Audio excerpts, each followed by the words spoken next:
मैं एक multinational company में अच्छा खासा ओहदा रखता था, पैसे की परवाह नहीं थी, फिर भी डिप्रेशन का शिकार रहता था। रमज़ान का महीना चल रहा था और हर साल की तरह मैंने दिल में इरादा कर लिया था कि इस बाबरकत महीने में कुछ खास करूँगा।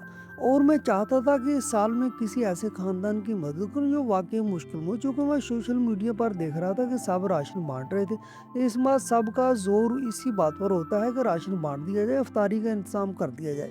जबकि रिज़्क का वादा तो अल्लाह ताला ने खुद कर रखा है। अल्लाह का फरमान है, रिज़्क इंसान को ऐसे तलाश करता है जैसे मरने वाले को मौत तलाश करती है। और गरीब से गरीब इंसान भी मेहनत मजदूरी करके एक वक्त का खाना पेट भरकर खा ही लेता है, लेकिन उनकी ज़िंदगी में और भी बड़े मसाइल होते हैं जो एक राशन की बोरी से हल नहीं होते। राशन तो एक माह में ख़त्म हो जाता है। रमज़ान अल मुबारक के बाद सब भूल कर घरों में बैठ जाते हैं, बाकी 11 माह लोग क्या करते होंगे। मेरा इरादा था या किसी को रोजगार लगवा दूं या किसी की बेटियों की शादी करवा दूं। इस तरह का कोई काम करूं। जो हमारे घर जो बाजी काम करती थी उसने मुझे और मेरी बेगम को बताया कि हमारे मोहल्ले का करीब ही एक गरीब बेवा औरत रहती थी। उसकी दो जवान बेटियां हैं, उनकी शादी के लिए जहेज का इंतजाम करना उसके बस की बात नहीं। वो औरत बहुत साबर है, मगर हालात ने उसे मजबूर कर रखा है। वो बच्चियों की वजह से बहुत परेशान है।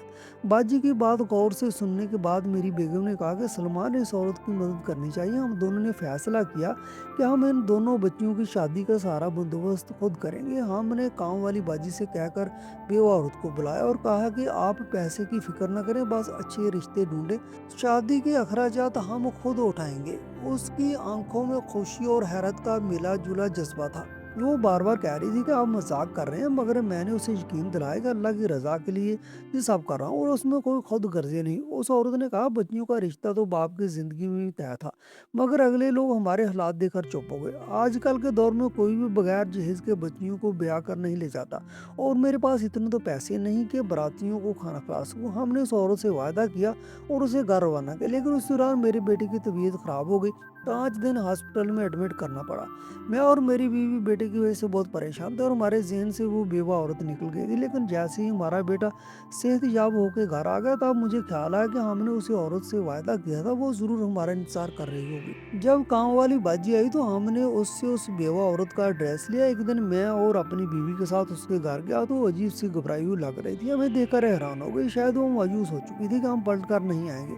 उसकी आंखों के नीचे से हल्के थे। मेरी बीवी ने पूछा, क्या बात है, इतने गहरे हल्के पड़े हुए हैं, ऐसे लगता है जैसे काफी दिन से सोई नहीं। सब तो ठीक है, उसने हिचकिचाते हुए बताया कि हम तीनों रात को ठीक से नहीं सोते। कभी दरवाजे पर आवाज आती है, कभी कोई दीवार फलांगने की कोशिश करता है, डर लगता है कहीं कोई बदनामी ना हो जाए। कहते हुए उसकी आवाज कांप रही थी।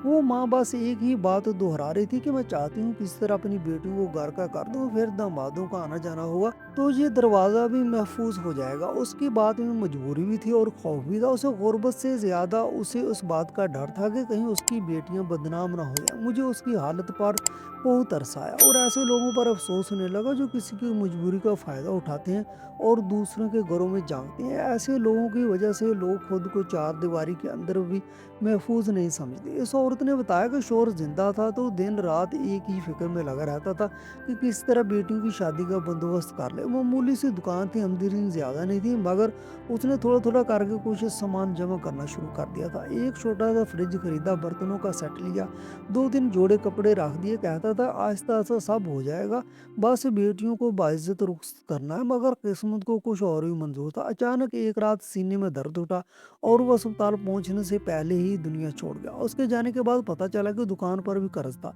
और घर के खर्च के लिए भी वो उधार लिया हुआ था। वो बेचारी किस संदूक में बेटियों के जेज का सामान संभाल कर रखती थी, उसे खोलकर एक एक चीज बेचनी पड़ी। बर्तन गए, फ्रिज गया, हत्ता के वो कपड़े भी बेच दिए जो उसने बड़ी चाह से रखे थे। कर्ज तो उतर गया, मगर घर फिर खाली हो गया और दूल्हे वालों ने भी खामोशी इख्तियार कर ली। हालांकि दोनों बहनें अपने फुफ्फू के घर ब्याह कर एक ही घर में जा रही थी। वक्त गुजरता गया और दोनों बेटियां माँ के काज से भी बड़ी हो गई, तो खूबसूरत जवान बेटियां माँ के लिए परेशानी का बायस बन गई। मोहल्ले वालों की नजरें बदलने लगी, चूंकि घर में कोई बेटा ही नहीं था।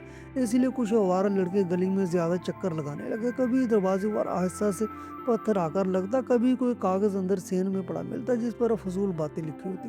वो औरत पहले तो इन सब बातों को नज़रअंदाज करती रही, मगर जब ये बातें बढ़ने लगी तो उसकी नींदें उड़ गई। मैंने और मेरी बीवी ने उसे हौसला दिया, खुद उस औरत के हमरा बच्चों के ससुराल गए, उनसे कहा कि हम शादी के सारे अखराजात उठाएंगे, आप बस इसी माह की कोई तारीख रख लें। लड़के वाले बहुत खुश हुए। उनके हालात भी मुख्तलिफ नहीं थे, गरीब लोग थे, मगर उनके बेटे कमाने वाले थे। मैंने सोच लिया था इनके लड़कों को भी कहीं काम दिलवा दूंगा, और ये बात जब मैंने लड़कों से की तो सबकी खुशी देखने वाली थी। हमारी बहुत आवभगत करने लगे। हम बेवा औरत के साथ उसके घर वापस आए। शादी 15 दिन बाद रखी गई थी। हमने फौरन काम शुरू कर दिया। दुकान से कपड़े, जूते, दीगर तमाम ज़रूरी चीज़ें खरीदी। मैंने शादी की तकरीबात के लिए जगह बुक कराई और खाने का बंदोबस्त भी किया। हर छोटी छोटी चीज़ में मेरी कोशिश ये थी कि लड़कियां बाइज्जत और खुशी के साथ शादी करें, उन्हें किसी किस्म की कमी ना हो। ईद से 2 दिन पहले शादी का तमाम इंतजाम मुकम्मल होगा। मैंने बेवा औरत से कहा कि अब तुम्हें कोई फिक्र नहीं करनी, बस अपनी बेटियों को खुश देखना। वो बार बार अल्लाह का शुक्र अदा कर रही थी और आंखों में खुशी के आंसू थे। मैं भी दिल ही दिल में खुश था कि अल्लाह ने मुझे इतनी नेमतें अता की कि मैं दूसरों की मदद कर सकूं। लड़कियों की शादी बड़े पैमाने पर हुई। सब मेहमान खुश थे और लड़कियां अपनी नई जिंदगी के लिए तैयार थी। बेवा औरत अपने बच्चों की खुशी देखकर रोती रही और मुझे बार बार दुआएं देती रही।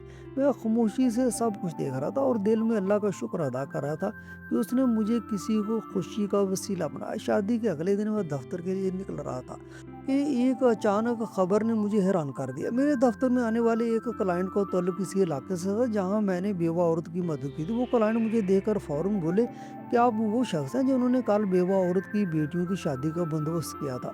मैंने हैरत से सर हिलाया और कहा कि जी मैं ही हूँ। वो शख्स मुस्कुराया और बोला कि मैं इस मामले के बारे में सुनकर बहुत मुतासर हुआ हूँ। उसने कहा कि ऐसे लोग बहुत काम होते हैं जो अपने खुशियों को पसे पुश्त डालकर दूसरों की खुशी के लिए काम करते हैं। उस क्लाइंट ने फौरन से हमारी कंपनी की ऑफर कबूल कर ली और इससे कंपनी को बहुत बड़ा फायदा हुआ, मगर वो बार बार मेरे अमल की तरफ कर रहा था और मैं शर्मिंदा हो रहा था। मैंने उसकी बात सुनकर दिल ही दिल में सोचा कि या अल्लाह, मैंने लोगों की तारीफें बटोरने और वाह वाह सुनने के लिए सब नहीं किया, बस आपकी रजा के लिए किया है। क्योंकि मुझे खौफ आता था कहीं लोगों की तारीफें सब सुनकर मैं मगरूर ना हो जाऊं और शैतान मुझे भड़का दे। इसलिए अल्लाह से पनाह मांगता था और आजिज़ी इख्तियार करता था। उस रात मैं देर तक जागता रहा और सोचता रहा कि अगर इंसान दिल से किसी की मदद करे तो अल्लाह उसका बदला ज़रूर देता है। अगले दिन दफ्तर में मेरी मुलाकात एक बुजुर्ग आदमी से, जो मुझे देखकर कहने लगा, बेटा मैं बहुत परेशान हूं। मुझ पर 30,000 का कर्जा उस शख्स ने जीना हराम कर रखा है। जब तुमने यतीम बच्चियों की शादी कराई तो ख्याल आया कि एक बार तुमसे बात करके देखो। उसने अपने जुर्रियों ज़्यादा हाथ मेरे सामने बंधे तो मैं शर्मिंदा हो गया। मैंने फौरन उनके हाथ पकड़ लिए और कहा, बाबा जी आप फिक्र मत करें, मैं आज ही आपका कर्जा अदा कर दूंगा। मैं उनको अपने साथ ले गया। एटीएम से पैसे निकलवाने के बाद बाबा के हाथ में कर्जे के पैसे और कुछ अज़ाफी पैसे थमाए। बाबा मुझे दुआएं देते हुए गए। मेरी आंखों में आंसू आ गए। तब मुझे वो बात याद आई, लोगों की उम्मीदों का तुमसे वाबस्ता होना तुम पर अल्लाह ताला की मेहरबानी है। और बेशक अल्लाह ताला मुझ पर मेहरबान था, तभी उसने मुझे इस काबिल समझा कि मैं इसके बंदों की मदद करूं। सब कुछ होने के बावजूद मैं बेसुकून ज़िंदगी गुजार रहा था, मगर इस बार रमज़ान मुबारक के बबरकत महीने में जैसे मेरी ज़िंदगी बदली थी। सच कहूँ तो इस सबसे पहले मेरी अपनी ज़िंदगी बहुत पुरसुकून नहीं थी। बाहर से सब ठीक लगता था, अच्छी जॉब थी, इज्जत थी, मगर अंदर एक अजीब सी बेसुकूनी रहती थी।